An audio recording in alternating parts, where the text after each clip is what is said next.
Bismillah, Assalamualaikum warahmatullahi wabarakatuh. Salam wabarakatuh. Saat ini kami sudah lagi mencoba usaha kredit motor syar'i, Ustadz. Setelah berjalan beberapa bulan, Motornya syar'i atau kreditnya syar'i? kredit motor syar'i. Berarti motornya syar'i. Terus Setelah berjalan beberapa bulan, kredit motor syar'i berarti antara pengendara dengan penumpang harus ada hijab ya.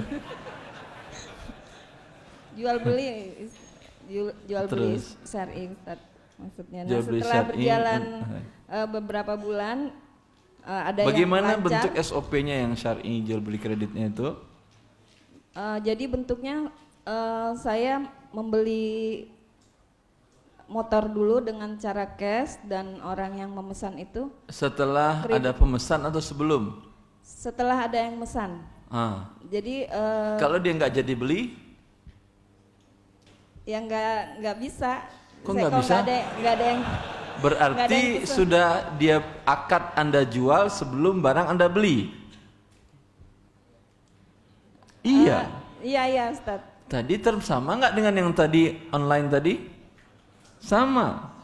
Ini offline ada ribanya juga seperti ada riba online tadi juga. Umumnya orang seperti itu. Dia mau dagang, mau untung tapi nggak siap risiko. Lihat orang dagang ya, orang dagang beras, orang dagang baju, dagang mobil, segala macam. Itu mereka miliki dulu sebelum ada pemesan atau setelah berpesan baru dia beli. Kalau yang toko dari masa ke masa, mereka siap dengan semua risiko. Dia beli berton-ton beras, belum tentu ada orang beli sekilo hari itu, ya atau tidak? Tapi risiko sudah ada tangannya, besok busuk, besok kena hujan. Itu yang boleh dapat untung. Ini dia nggak mau risiko, mau untung saja. Tukang riba seperti ini ya. Jadi awalnya tuh untuk bantu saudara dekat atau teman-teman. Nggak ada yang butuh masalah, tetapi Anda siap risiko. Ya. Ya Ustaz. Yaitu dia ketika pesan tidak ada ikatan apapun juga. Tidak ada DP, tidak ada keharusan dia membeli. Karena bila ada keharusan dan membeli barang belum Anda miliki, ini nas dari Imam Syafi'i dalam kitab Al-Um, saya nukil di buku Harta Haram. Iza arad rajul sil'ata wa qala lahu ishtari hadha thawbi kadha fa ashtarihi minka bi kadha fa in alzama ahaduhuma al-akhar wa huwa batil. Kata Imam Syafi'i, bila dua orang berjalan, jalan A dengan B, lalu si B melihat barang, mau motor atau rumah atau apa, dia bilang ke A, tahu dia si A punya uang cash, kamu beli motor itu dulu ya, harga sekian, nanti setelah kamu beli saya akan beli.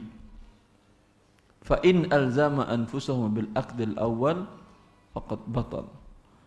Bila si pembeli tadi, kan dia suruh beli kan ya? Si pembeli tadi mengatakan, saya sudah beli, kamu wajib beli dari saya, ya, batal akadnya.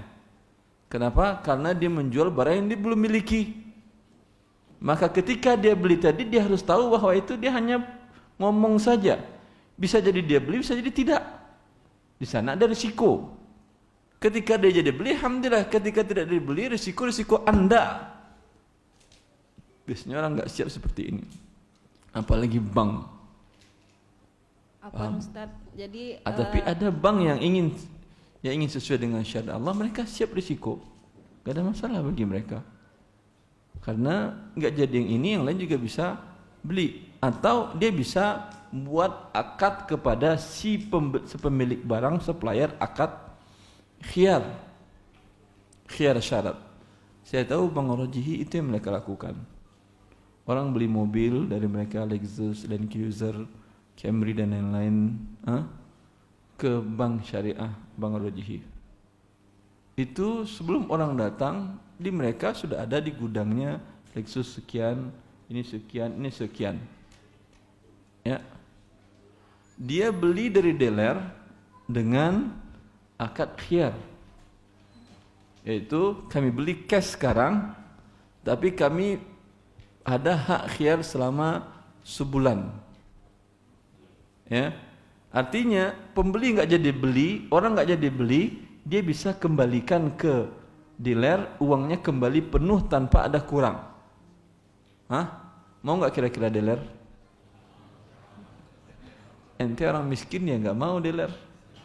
Tapi kalau banknya besar, bank Rajhi nggak mau dealer Toyota di Arab Saudi.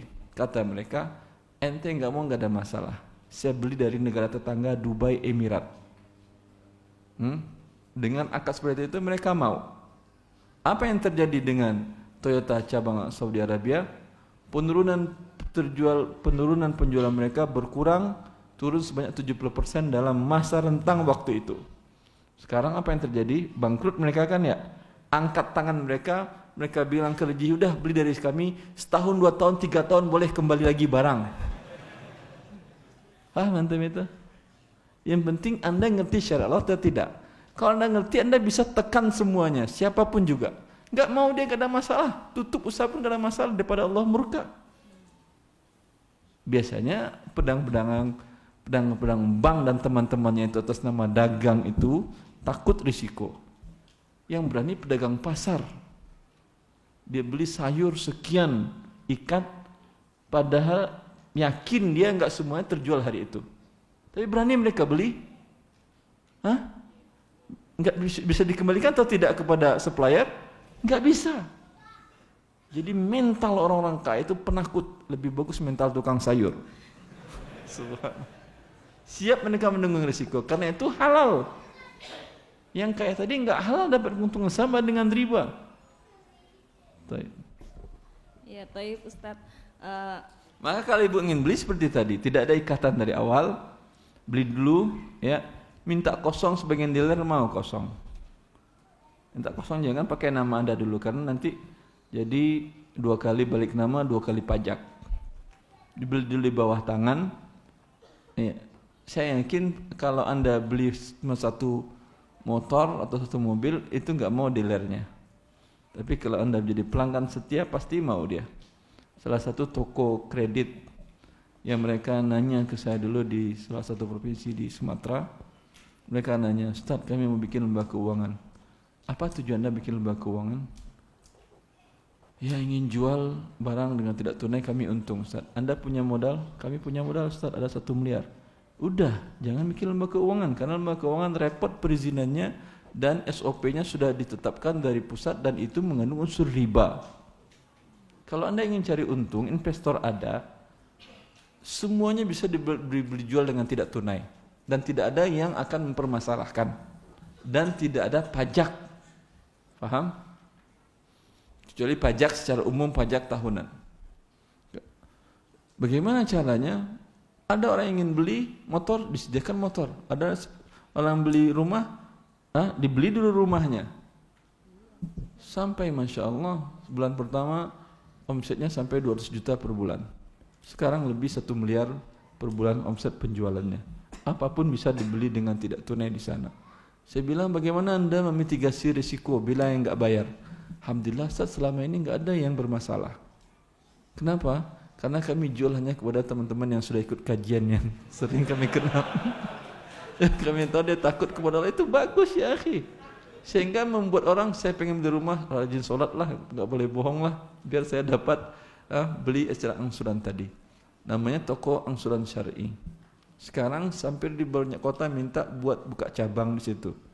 Lebih untung daripada izin pendirian BMT atau pendirian lembaga keuangan, karena izin pendirian keuangan nggak gampang dan auditnya pun nggak gampang dan SOP-nya harus ikut mereka. Kalau toko, siapa yang melarang Anda untuk jual tidak tunai? Dengan begini, banyak perumahan-perumahan pun menjual rumah dengan langsung tanpa lembaga keuangan. Tadi kan yang cerita teman tadi, beliau datang ke bank syariah. Bank syariah ngambil margin atau tidak? Kalau dia langsung antara dia dengan pemilik rumah, pasti lebih murah. Tidak seperti itu harganya. Ada salah seorang, pernah sering saya sampaikan kan ya, ada orang yang kasus dia beli ruko di Bogor, itu pemilik rukonya non muslim. dia jual cash 2 miliar. Lalu ikhwah kita ini dia datang ke bank syariah, dia urus. Kata dia, lah terlalu lama Ustaz, bisa nggak Ustaz carikan solusi biar cepat saya turun pembiayaan saya. Solusi saya, dengar. Anda sudah dapat angka yang berapa harus Anda bayar ke bank syariah? Sudah Ustaz, berapa jadinya? 2,7. Nah, berarti selisih 700 juta. Paham? Bank syariah bayar 2 miliar, nanti dijual dia 2,7, yang angkatnya seperti saya katakan tadi, riba. Ya. Lalu gimana Ustaz? Saya katakan, datang kepada si yang non muslim tadi. Ya, dia kan jual 2 miliar cash. Bilang ke dia, saya beli 2,7 dengan tenor sama dengan yang tadi. Dengan bank syariah tadi. Tidak ada denda keterlambatan. Mau nggak si non muslim tadi? Mau. Ya? Daripada bank yang menikmati 700 juta, mending dia mau non muslim mau ya akhi. Nego dapat diskon 150 juta dari non muslim tadi. Dia telepon saya, Ustaz, tolong kirim nomor rekening antum ke saya mau kirim setengahnya buat antum. Saya katakan siap. Tapi setelah hutang Anda lunas semuanya, saya kirimkan nomor rekening. Lalu kata beliau, kalau gitu nggak jadi Ustaz. Sekarang antum punya hutang 2,7, mau mengasih hadiah ke orang, bayar dulu hutang, setelah lunas mau hadiah, alhamdulillah.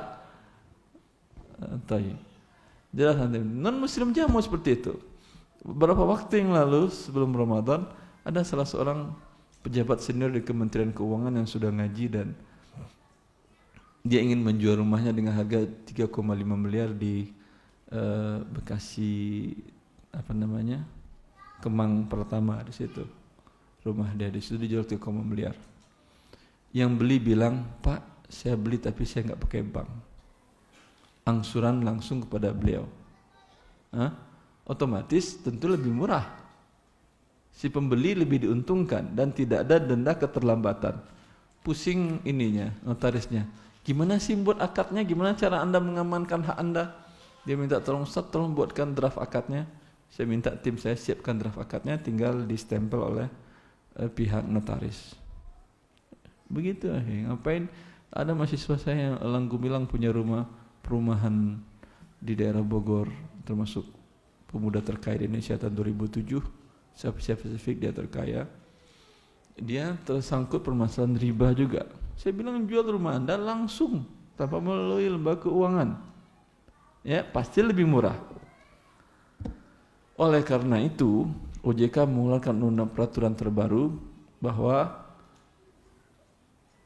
tidak boleh membuat akad kredit di atas 60 bulan. Paham itu? Karena bila itu dibolehkan, harus kata OJK harus melalui lembaga keuangan. Karena bila dibolehkan, apa artinya? Tutup lembaga keuangan. Iya kan? Karena yang paling panjang itu lembaga keuangan. Tutup. Oleh karena itu Anda sebagai muslim yang pintar, jangan buat 60, bikin 59 bulan. Dia ingin membodohi kita, kita bodohi juga dia. Sehingga tidak melanggar hukum mereka, juga tidak kita melanggar hukum Allah. Ibu yang bertanya, sudah ada yang mau dilanjutkan Ibu? Terlalu panjang jawabannya kali Ibu ya, pusing sih. Lanjutannya aja Ustadz, memang ada rencana untuk buka toko yang tadi Ibu. Iya. Kita beli rumah itu, ke Ibu, alhamdulillah teman-teman terbantu, beli mobil sesuai kebutuhannya. Tapi Ibu syaratkan yang beli itu lihat dulu, verifikasi dulu. Iya, mampu atau tidak dia bayar. Nanti asal beli aja dia kemudian dia bayar dia. Masalahnya kredit macetnya ini Ustadz, kita kan tidak ada denda, tidak ada. Kan sudah saya katakan tadi.